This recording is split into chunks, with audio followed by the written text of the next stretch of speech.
ಹಾ, ನಾನೆಲ್ಲ ಊಟ ಮಾಡಾಯ್ತು. ನೀನೇನ್ ಮಾಡ್ತಾ ಇದೀಯಾ? ನಾನು ಊಟ ಮಾಡಿದ್ರಿ ಹೊರಗಡೆ ಕುತ್ಕೊಂಡು ಫೋನ್ ಮಾತಾಡ್ತಾ ಇದ್ದೀನಿ. ಅತ್ತೆ ಊರಿಗೆ ಹೋದ್ರಲ್ಲ, ಬರ್ಲಿಲ್ವಾ ಇನ್ನ? ಬಂದಾಯ್ತು ರಾಗಿನಿ. ನಿನ್ನೆ ರಾತ್ರಿನೇ ಬಂದ್ರ ಅಮ್ಮ. ಈಗ ಹೊರಗಡೆ ಹೋಗಿದ್ದಾರೆ, ಬರ್ತಾರೆ. ಎಲ್ಲೋ ಅಂಗಡಿಗೆ ಹೋಗಿದಾರ ಅಂತ. ಹೌದೇನ್ರಿ? ಹಾ, ನನ್ಗೆ ಮದ್ವೆ ಹತ್ರ ಹತ್ರ ಬರ್ತಾ ಬರ್ತಾ ತುಂಬಾ ಹೆದರಿಕೆ ಆಗ್ತಿದ್ದೀರಿ. ನನ್ಗೂ ಹಂಗೆ ಅನ್ಸ್ತಾ ಇದೆ. ಇನ್ಮೇಲೆ ಈಗ ಬಟ್ಟೆ ಎಲ್ಲ ತೆಗಿಬೇಕಲ್ಲ. ನೀನು ಯಾವ ತರ ಕಲರ್ ಬೇಕು, ಯಾವ ತರ ಸೀರೆ ಬೇಕಂತೆಲ್ಲ ಯೋಚನೆ ಮಾಡಿಕೋ, ಆಯ್ತಾ? ಆಯ್ತು ರೀ. ನಾನು ಹೇರ್ ಕಟ್ ಮಾಡ್ಕೊಳ್ಳೋಣ ಅಂತ ಇದ್ದೀನಿ. ಇವತ್ತು ಹೋಗ್ಬೇಕು ಪಾರ್ಲರ್ಗೆ. ಬೇಡ ಬೇಡ ರಾಗಿಣಿ, ಹೇರ್ ಕಟ್ ಎಲ್ಲ ಮಾಡ್ಬೇಡ. ನನಗೆ ನಿನ್ ಇಷ್ಟ ಆಗಿರೋದೇ ಆ ಹೇರ್ ಇಂದಾನೆ. ಆ ಕೂದಲು ತುಂಬಾ ಚೆನ್ನಾಗಿದೆ ನೋಡೋದಿಕ್ಕೆ. ಹಂಗೆ ಇರ್ಲಿ ಆಯ್ತಾ? ಕೂದಲೆಲ್ಲ ಕಟ್ ಮಾಡಕ್ ಹೋಗ್ಬೇಡ. ಹೌದಾ? ಹೌದು ರಾಗಿಣಿ, ಹೇರ್ ಎಲ್ಲ ಕಟ್ ಮಾಡಕ್ ಹೋಗ್ಬೇಡ ಆಯ್ತಾ? ಆಯ್ತ್ರಿ.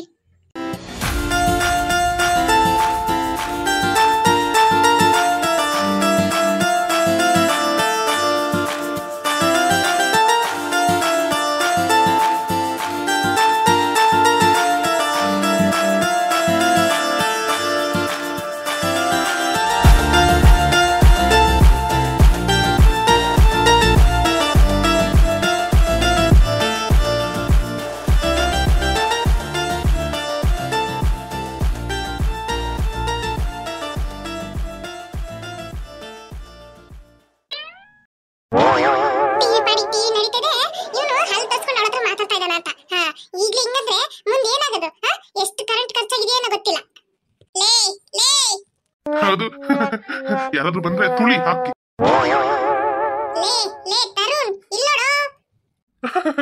ಹೌದಾ? ಸಂಜೆ ಆಗ್ತಾ ಬಂತಲ್ಲ, ಸೊಳ್ಳೆ ಕಾಟ ತುಂಬಾ ಇದೆ ರೀ ಇಲ್ಲಿ. ಹೌದು, ಇಲ್ಲೂ ಸೊಳ್ಳೆ ಕಾಟ ತುಂಬಾ ಇದೆ.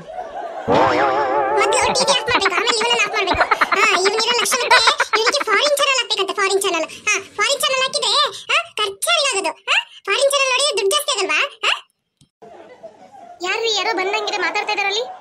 ಇಲ್ಲ, ಇಲ್ಲಿ ಯಾರಿಲ್ಲ, ನಾನು ಒಬ್ಬನೇ ಇದ್ದೀನಿ. ನೀನ್ ಯಾವಾಗ ಬಂದಮ್ಮ? ಬಾ ಮಾ, ರಾಗಿಣಿ ಮಾತಾಡ್ತಿದ್ದಾರೆ, ಮಾತಾಡ್ ಬಾ.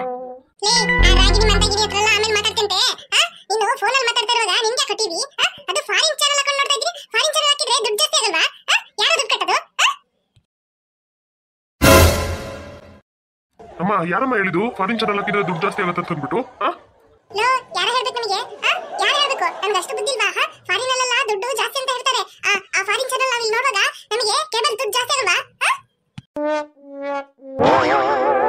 ಇದನ್ನೆಲ್ಲ ಯಾರಮ್ಮ ನಿನ್ಗೆ ಹೇಳಿದ್ದು?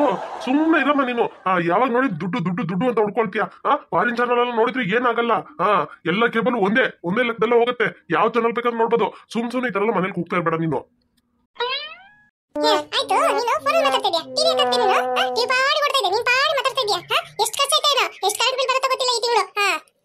ಹಲೋ, ಏನಾಯ್ತ್ರಿ?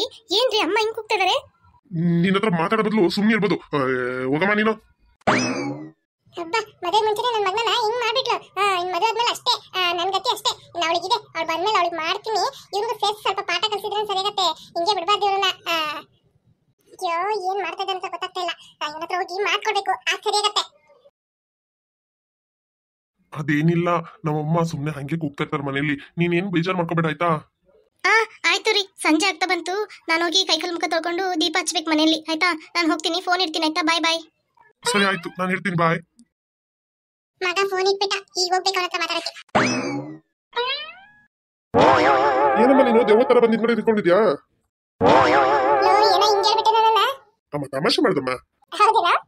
ಅಮ್ಮ, ನನಗೆ ತುಂಬಾ ಖುಷಿ ಆಗ್ತದೆ ಗೊತ್ತಾ? ಯಾಕೋ? ಅಮ್ಮ, ನಿಮ್ಗೆ ಕಿವಿ ಕೇಳಿಸ್ತಿಲ್ಲ. ಅದು ಗೊತ್ತಾದ್ಮೇಲೆ ನಂಗೆ ತುಂಬಾ ಖುಷಿ ಆಗ್ತಾ ಇದೆಮ್ಮ. ಎಷ್ಟು ಕಷ್ಟಪಡ್ತಾ ಇದ್ರಿ ಗೊತ್ತಾ? ನೀವು ಕಷ್ಟಪಡ್ತೇವೆ, ನಾವು ಕಷ್ಟಪಡ್ತಾ ಇದ್ವಿ. ನಿಮ್ಗೆ ಅರ್ಥ ಮಾಡಿಸ್ರಲ್ಲಿ ಗೊತ್ತಾ ಎಷ್ಟು ಕಷ್ಟ ಆಗ್ತಾ ಇತ್ತು. ಈಗ ತುಂಬಾ ಖುಷಿ ಆಗ್ತದಮ್ಮ. ಅದು ಮದುವೆ ಮುಂಚೆನೆ ಈ ತರ ಒಳ್ಳೇದಾಗಿದ್ದು ನಂಗೆ ಇನ್ನೂ ಖುಷಿ ಆಗ್ತದೆ. ಹೌದು ಕಣ ತರುಣ್, ಆ ದೇವಸ್ಥಾನದಲ್ಲಿ, ಆ ಚಾಮುಂಡೇಶ್ವರ ದೇವಸ್ಥಾನದೊಳಗೆ ಹೋಗಿದ್ದಷ್ಟೇ. ಹೋಗಿ ಹೊರಗಡೆ ಬರುವಾಗ್ಲೇನೆ ನನ್ಗೆ ಗೊತ್ತಾಗ್ಲಿಲ್ಲ ಇವರೆಲ್ಲ ಹೇಳಿದ್ದು ನಿಮ್ಗೆ ಕಿವಿ ಕೇಳಿಸ್ತದೆ ಅಂತ. ಆಮೇಲೆ ಗೊತ್ತಾಯ್ತು. ಗೊತ್ತಾದ್ಮೇಲೆ ಎಷ್ಟು ಖುಷಿಯಾಗಿದೆ ಅಂದ್ರೆ ಅಷ್ಟು ಖುಷಿಯಾಗಿದೆ. ಆ ದೇವರಿಲ್ಲ ಅಂದ್ರೆ ಸತ್ತಾಗ್ಲೂ ಹೇಳ್ತೀನಿ ನೋಡು, ನನ್ ಕಿವಿನೇ ಕೇಳಿಸ್ತಾ ಇದ್ದಿಲ್ಲ. ಹೌದಮ್ಮ. ಈ ಕಿವಿ ಕೇಳಿಸ್ತಾ ಹೋದ್ಮೇಲೆ ಎಷ್ಟು ಖರ್ಚಾಗಿದೆ ಗೊತ್ತಿಲ್ಲ ಕಣ ನನಗೆ. ಆದ್ರೆ ಧರ್ಮಕ್ಕೆ ಇವ್ರು ಟೂರಿಗೆ ಕರ್ಕೊಂಡು ಹೋದ್ರು ನೋಡು, ಪುಕ್ಷಟಲ್ಲಿ 1 ರೂಪಾಯಿ ಖರ್ಚಿಲ್ದೆ. ಆದ್ರಿಂದ ನನಗೆ ಕಿವಿ ಕೇಳಿಸಿದೆ ಅಂದಾಗ ಎಷ್ಟು ಖುಷಿಯಾಗಿದೆ ಅಷ್ಟು ಖುಷಿಯಾಗಿದೆ ನನಗೆ. ಅಮ್ಮ, ಅದೇನ್ ಧರ್ಮ ಕರ್ಕೊಂಡು ಹೋಗ್ಲಿಲ್ಲ. ನಾನು 1500 ರೂಪಾಯಿ ಕೊಟ್ಟೆ ಅವ್ರ ಹತ್ರ, ಗೊತ್ತಾ? ಏನಾಯ್ತು? ನನ್ಗೆ ಹೇಳ್ದೆ ನೀನು 1500 ರೂಪಾಯಿ ಕೊಟ್ಟ ನೀನು. ನಾನು ಧರ್ಮಕ್ಕೆ ಹೋಗಿದೆ ಅಂತ ಅಂದ್ಬಿಟ್ಟು ಸಿಕ್ಕಿದ್ದನ್ನೆಲ್ಲ ಇಟ್ಕೊಂಡು ತಿಂದಿದ್ದೀನಿ. ಎಲ್ಲ ನನ್ನ ದುಡ್ಡಲ್ಲೇ ನಾನು ಮಾಡ್ಕೊಂಡ್ ಬಂದಿದ್ದೀನಾ? ನನಗೆ ಇಷ್ಟು ಖರ್ಚಾಗತ್ತಂದ್ರೆ ನಾನು ಹೋಗ್ತಾನೆ ಇದ್ದಿಲ್ಲ. ಏನೋ ನೀನು ಹಿಂಗೆ ಹೇಳ್ತಿದ್ಯಾ? ನಾನು ಮೊದಲೇ ಹೇಳೋದಲ್ವಾ? ಅಯ್ಯೋ, 1500 ರೂಪಾಯಿ. ಆ 1500 ಇದ್ರೆ ನಾನು ಮಧ್ಯಾಹ್ನ ಮುಗಿಸ್ತಿದ್ದೆ. ಹಿಂಗಾಗ್ಬಿಡ್ತಲ್ಲಪ್ಪ. ನಾನು ಪುಕ್ಷಟಲ್ಲಿ ಹೋಗಿ ಬಂದಿದ್ದೀನಿ ಅನ್ಕೊಂಡಿದ್ದೆ. ನನ್ನ ದುಡ್ಡಲ್ಲೇ ನಾನು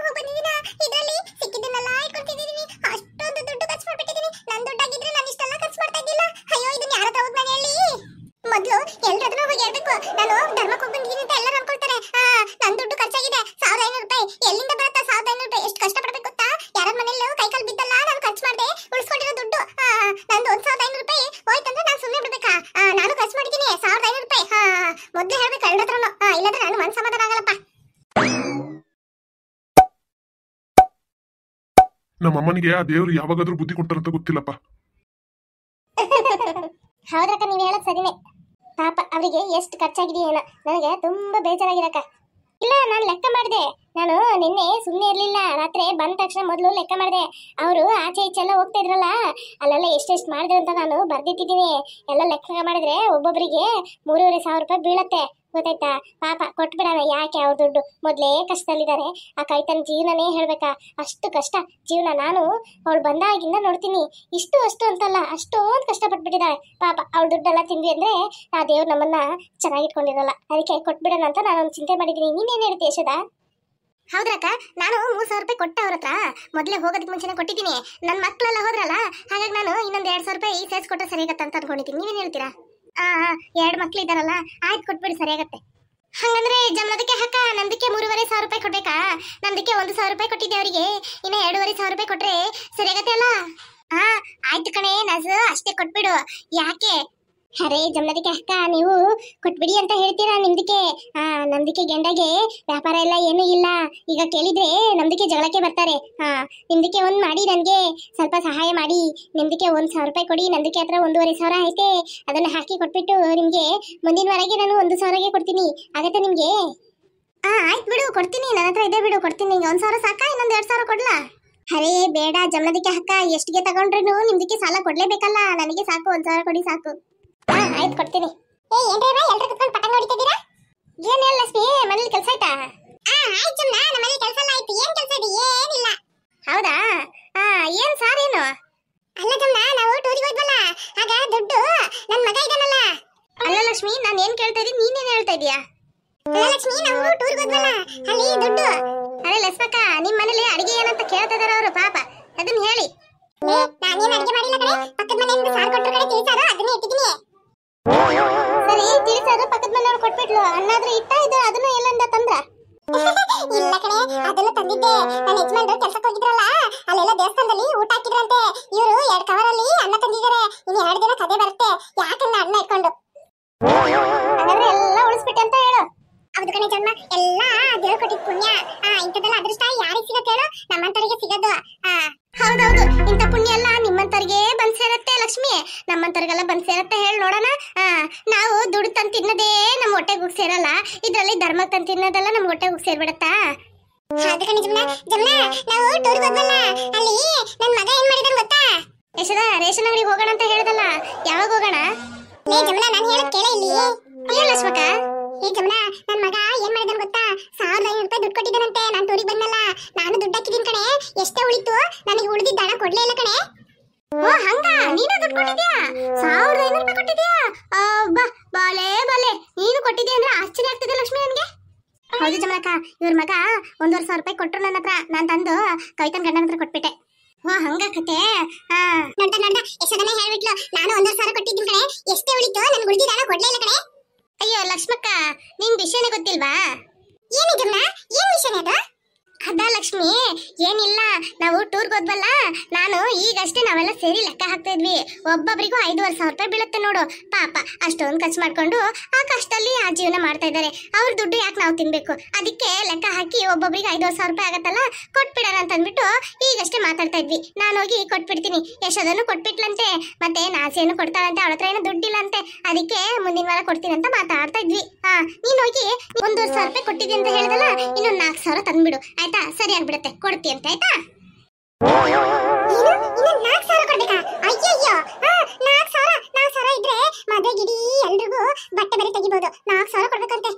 ಹೆಂಗಾದ್ರೂ ಮಾಡಿ ಇಲ್ಲಿಂದ ಕಳ್ಸ್ಕೊಬಿಡ್ಬೇಕು. ಇನ್ ಸ್ವಲ್ಪ ತಿದ್ವಿ ಅಂದ್ರೆ ನಮ್ ಬಟ್ಟೆ ಬರೆನ ಬಿಚ್ಚಿ ಮಾರಿ ಆದ್ರೂ ಅವ್ರಿಗೆ ದುಡ್ಡು ಕೊಟ್ಬಿಡ್ತಾರೆ. ಇಲ್ಲಿಂದ ಮೊದ್ಲು ನಾವು ತಪ್ಪಿಸ್ಕೊಂಡ್ರೆ ಆಯ್ತು. ಏನೇ ಲಕ್ಷ್ಮಿ, ಕೆಮ್ಮು ಜಾಸ್ತಿ ಆಗ್ತಾ ಇದೆ ನಿನ್ಗೆ? ಅದೇನಿಲ್ಲ ಜಮ್ನ, ಅದೇ ಊರಿಗೆ ಹೋಗಿ ಬಂದಲ್ಲ, ಸ್ವಲ್ಪ ಗಂಟ್ಲು ಸರಿ ಇಲ್ಲ. ಏನೋ ನೀವು ಮಾತಾಡ್ತಿದ್ರ, ಮಾತಾಡಿ. ಏನು ಮಾತಾಡೋದೇನಿಲ್ಲ, ಹೋಗು. ಇನ್ನೊಂದು 4,000 ರೂಪಾಯಿ ನೀನ್ ಕೊಡ್ಬೇಕಲ್ಲ, ಕೊಟ್ಬಿಡ ಪಾಪ. ಆ ಕವಿತಾ ಅಷ್ಟು ಕಷ್ಟದಲ್ಲಿದ್ರೂ ಗಂಡ ಹೆಂಡತಿ ಇಬ್ರು ಪಾಪ ಬೇರೆಯವರಿಗೆ ಏನು ಇಲ್ಲ ಅಂತ ಮಾತ್ರ ಏನು ಹೇಳಲ್ಲ ನೋಡು. ಅಂತವ್ರ ದುಡ್ಡು ತಿಂದವರು ಚೆನ್ನಾಗೇ ಇರಬಾರ್ದು, ಉದ್ಧಾರನೂ ಆಗ್ಬಾರ್ದು, ಎಕ್ಕುಟ್ಟೋಗ್ಬಿಡ್ಬೇಕು, ಕೈ ಕಾಳು ಹಾಕೊಂಡು ಲೊಕ್ಕ ಹೊಡ್ಕೊಬೇಕು ಅವ್ರಿಗೆ. ಹಂಗಾಗ್ಬೇಕು. ಆ ದೇವ್ರು ಬಿಡ್ಲೇಬಾರ್ದು ಅಂತವ್ರನ್ನ. ಇಲ್ಲಾಂದ್ರೆ ಕುಷ್ಠರೋಗ ಬರ್ಬೇಕು ಅವ್ರಿಗೆಲ್ಲ. ಒಂದೊಂದು ರೂಪಾಯಿ ತಿಂದವರು ಕಣ್ಣೆರಡು ಕಾಣಿಸ್ಲೇಬಾರ್ದು, ಹಲ್ಲೆಲ್ಲ ಉದುರೋಗ್ಬಿಡ್ಬೇಕು, ಕೂದಲೆಲ್ಲ ಬಿದ್ದು ಬೋಳ್ ಮಂಡೆ ಆಗ್ಬಿಡ್ಬೇಕು, ಕೈ ಕಾಲು ಹಾಕೊಂಡು ಎಳ್ಕೊಂಡ್ ಎಳ್ಕೊಂಡ್ ಎಳ್ಕೊಂಡ್ ಎಳ್ಕೊಂಡ್ ನಡಿಬೇಕು. ಹಂಗಾಗ್ಬೇಕು, ಗೊತ್ತಾಯ್ತಾ? ಅಂತವ್ರನ್ನ ಯಾಕಾದ್ರೂ ದೇವ್ರು ಇಟ್ಟಿದಾನ ಅಂತ ಅಂದ್ಬಿಟ್ಟು ಹಂಗೆ ಆ ಯಮ ಬಂದು ಹಂಗೆ ಗಗ್ಗ ಹಾಕಿ ಎಳ್ಕೊಂಡ್ ಹೋಗ್ಬಿಡ್ಬೇಕು ಮೇಲೆ. ಅಯ್ಯೋ ಹೆಂಗೆಲ್ಲ ಬೈತಾದ್ರೆ 4,000 ರೂಪಾಯಿ ಕೊಡ್ಬೇಕಾ? 4,000 ರೂಪಾಯಿ ಇತ್ತಂದ್ರೆ ಏನೇನೆಲ್ಲ ಮಾಡ್ತಾ ಇದ್ದೆ ನಾನು. ಈಗ ಏನ್ ಮಾಡೋದು ಅಂತ ಗೊತ್ತಾಗ್ತಿಲ್ಲ. ಸುಮ್ನೆ ನಾನಾಗ್ ಬಂದು ಬಾಯಿ ಕೊಟ್ಟು ಸಿಕ್ಕಾಕೊಂಡ್ಬಿಟ್ಟಲ್ಲಪ್ಪ ದೇವ್ರೇ. ಲಕ್ಷ್ಮಿ, ಏ ಲಕ್ಷ್ಮಿ, ಏನೇ ಜುಮ್ನ? ಹೋಗಿ ಲಕ್ಷ್ಮಿ ದುಡ್ಡು ತಗೊಂಬ ಹೋಗು. 4,000 ರೂಪಾಯಿ. ಏನ್ ಯೋಚನೆ ಮಾಡ್ತಿದ್ಯಾ? ಅದೇನಿಲ್ಲ ಕಣೆ, ಏನು ಯೋಚನೆ ಮಾಡ್ತಾ ಇಲ್ಲ. ನಾನು ಕೊಟ್ಬಿಡ್ತೀನಿ, ಇಲ್ಲ ಅಂತ ಹೇಳ್ತಾ ಇಲ್ಲ. ಮಗನ ಮದುವೆ ಬಂತಲ್ಲ, ಅದಕ್ಕೆ ಬಟ್ಟೆ ಬರೆ ಎಲ್ಲ ತೆಗಿಬೇಕು ಕಣೆ. ಅದನ್ನೆಲ್ಲ ಆದ್ಮೇಲೆ ನಾನು ಅವ್ರಿಗೆ ತಂದು ಕೊಟ್ಬಿಡ್ತೀನಿ, ಆಯ್ತಾ? ಹೆಂಗ್ ಎದ್ದು ಬಿದ್ದು ಓಡ್ತಾ ಇದ್ದಾಳು ನೋಡು. ಹೌದ್ರಕ್ಕ, ನೀವು ಒಳ್ಳೇದಾಯ್ತು ಅವಳಿಗೆ ಜಾಸ್ತಿ ಹೇಳಿದ್ದು. ನೋಡಿ ಹಣ ಅಂತ ಹೇಳಿದ ತಕ್ಷಣ ಹಿಂಗ್ ಬರ್ತದ ನೋಡಿ. ಅದೇ ನಾವ್ ಕೊಡೋದಾಗಿದ್ರೆ ಹಿಂಗ್ ಹೋಗ್ತಾ ಇದ್ಲಾ? ಅದೇ ಯಶೋದ ನೋಡು. ಯಾರ್ದ ದುಡ್ಡು ಅಂತಂದ್ಬಿಟ್ಟು ಹೆಂಗ್ ಹೋಟೆಲೆಲ್ಲ ಕುತ್ಕೊಂಡು ಯಾವ ತರ ತಿಂದು ಈಗ ದುಡ್ಡು ಕೊಡ್ಬೇಕಂದ್ರೆ ಮಾತೇ ಬರ್ತಿಲ್ಲ. ಆ 4,000ದಲ್ಲೇ ಇವಳು ಮದುವೆ ಮಾಡ್ತಾವಂತೆ. ಇವಳ ಹತ್ರ ದುಡ್ಡೇ ಇಲ್ಲ ನೋಡು ಪಾಪ. ಹೌದು ಜಮ್ನಾಗೆ ಅಕ್ಕ, ಹೆಂಗಾದ್ರೂ ಮಾಡಿ ಇವ್ರ ಹತ್ರ ದುಡ್ಡು ತಗೊಂಡು ಕೊಡ್ಲೇಬೇಕು ಕವಿತಕ್ಕನಿಗೆ ತಂದು. ಇವ್ರ ಹತ್ರ ಬಿಡ್ಲೇಬಾರ್ದು ನೋಡಿ. ಹೌದು ನಾಸು, ಪಾಪ ಇವಳ ಮನೆಗೆ ಸೊಸೆ ಬರ್ತಾವಂತೆ. ಅವಳು ಇನ್ನೇನ್ ಕಷ್ಟ ಪಡ್ತಾಳ ಇವಳ ಮನೆಯಲ್ಲಿ. ನೋಡು, ಅಡಿಗೆನೆ ಮಾಡ್ಲಿಲ್ಲ, ಅಕ್ಕಪಕ್ಕ ಮನೆಯಲ್ಲಿ ಕೊಡೋದನ್ನೇ ತಂದು ತಿಂತಿದ್ದಾಳೆ. ಇದ್ರಲ್ಲಿ ಉಳಿಸಿ ಇವಳು ಹೋಗುವಾಗ ಎಲ್ಲ ಎತ್ಕೊಂಡು ಹೋಗ್ತಾಳ ಅಂತ. ಹಾಯ್ ಫ್ರೆಂಡ್ಸ್, ನಮ್ಮ ಜೀವನದಲ್ಲಿ ನಡೆಯುವ ಕಷ್ಟ ಸುಖ ಸಂತೋಷಗಳ ಬಗ್ಗೆ ಕಾರ್ಟೂನ್ ಗೊಂಬೆಗಳ ಮುಖಾಂತರ ನಿಮ್ಮನ್ನು ಮನರಂಜಿಸೋದೇ ನಮ್ಮ ಉದ್ದೇಶ.